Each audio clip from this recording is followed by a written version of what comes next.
I can't do it, people. I just can't do it. I thought I was going to go hog wild this month and review not one, but 2 Halloween DCOMs series. But upon seeing how many movies actually came out here, especially a certain one that became a whole damn franchise, it's too much. Dealing with 3 Xenon movies at once was enough of a drag. So I'm just going to review the first movie in each of these 2 series, and maybe I'll get to the rest one day. So let's get started. The Maori siblings were actually a pretty big deal back in the late 90s thanks to ABC's famous TGIF block. By the time Taj Maori got his first major break with Smart Guy, his older twin sisters, Tia and Tamara, had already established themselves with Sister Sister.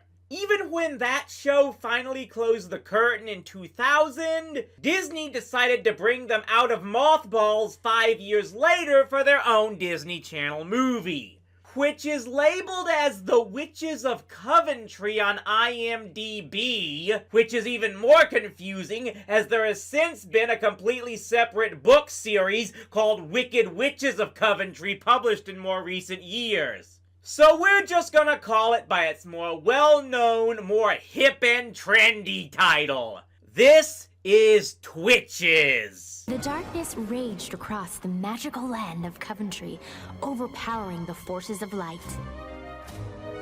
The twin daughters of the sun and the moon were born on Halloween, and so was a new hope. So these twin girls are born who are supposed to save this fantasy land in another dimension, but they have to be split up and taken, of course, to our world to avoid being killed by parallax or whatever. Man, you just gotta love how the AI crap being shoved at us today is in no way better than the CGI of 20 years ago. Fast forward 21 years and we see this girl played by either Tia or Tamara. Don't at me, people. I could barely tell Allie and AJ apart and they weren't twins. Oh, and maybe it's my pyrophobia, but I never think it's a good idea to sneak up on someone with any type of lit flame. Especially when she catches them by surprise first, and apparently has done this every year on her birthday. So this is Cameron, and she's been drawing pictures of this girl who seems to look a lot like her, and then we immediately cut over to Alex. Okay, it does look like I might be able to tell these two apart because the writers do come up with some clever ways to show they have different personalities. Cameron is an artist who's always up by dawn's early light, while Alex is a writer who stays up all night. Is Alex still single? The first 10 minutes or so are all about the two constantly near missing one another while running into the couple that carried them to Earth, who of course come off as more than a little creepy. They're all about how it's the sisters' destiny to meet, and yet they apparently have to help this destiny along by luring Alex into getting a job at this shop just so she and Cameron can finally run into each other and it goes like you'd expect. Yes! Yes! Yes! What's going on? This is it. This is it. I knew something was gonna happen today. And then this happens!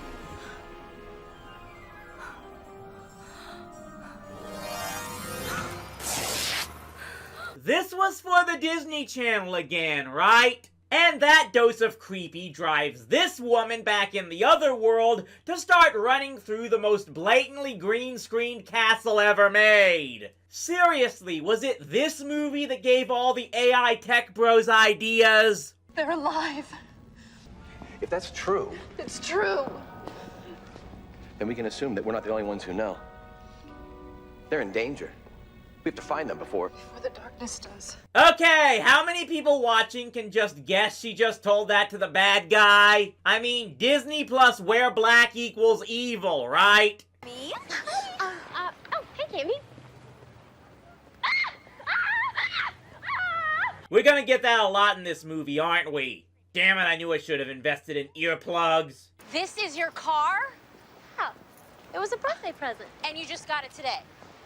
Don't be ridiculous. It was a 16th birthday present. Okay, that is one thing I will give this movie credit for. That these sisters didn't come of age until they were 21, as opposed to the well-overused age of 16. I guess their real homeworld is a lot more mature than most Disney fantasy worlds, though this may be the one time the writers got smart and realized they couldn't pass off Tia and Tamara as teenagers anymore. It's at this point where we get to what seems to be the standard part of most DCOMs, where things start just dragging as the movie tries to further establish how these two are one pair of matching bookends, different as night and day. And yes, that's going to be more literal than even Patty Duke herself intended. Fortunately, it doesn't last too long before the movie rips off the Sabrina TV show, as Cameron's closet is now a gateway to the other realm, where creepy couple have been waiting for them. You can guess how these two take the idea of being sisters of destiny. Of course, we'll do everything we can to help. No. No way, forget it. I don't want any part of this. Alex. No! I know how the story ends, remember? Eh, still better than Wendy Wu took it, I guess. So sweet. I wonder if we should have mentioned they're marked for death. Why would we tell them that? And yeah, I'm just gonna say the dude really irks me. Maybe because he looks like he could be Will Friedle's cousin, but it's about the dullest performer I've ever seen, and that's saying something in this movie. Come on, I know it's a DCOM, but show a little emotion or personality! So they're finally told how they come from this land of Coventry that Alex had memories of as she wrote stories about the land as a kid, and how their dad died when they were born, and they were sent off to Earth to protect them from the darkness. Okay, still a better name than the Nasty from the Neverending Story 3. There is nothing magical or fairy tale about that place. You have really got to get out more, because I'm here to tell you that is as magical and fairy tale as it gets. Come on, you please come out. Yep, let's just steal plot elements from Narnia now. It's like these writers just plucked what little bits and pieces they remembered from what they read as kids, and then threw them all in the blender together. And then the darkness somehow got into our world and burns Cameron's drawings without setting the whole place on fire, because I guess the darkness has some type of conscience. We get some scenes of the two having fun with their powers while We Got the Beat by the Go-Go's plays. So that's where this movie's budget went. Before a creepy couple finally tells them the darkness has them marked for death. And this drives Cameron to run away back home, when it before had been Alex that wanted nothing to do with Coventry. And all I can think of is that this movie isn't even an hour over yet. This thing is dragging worse than a baseball game before the pitch clock was put in. Alex manages to open the door to Coventry on her own from her place, and finally meets up with Mommy and... what's this? Actual emotion being shown?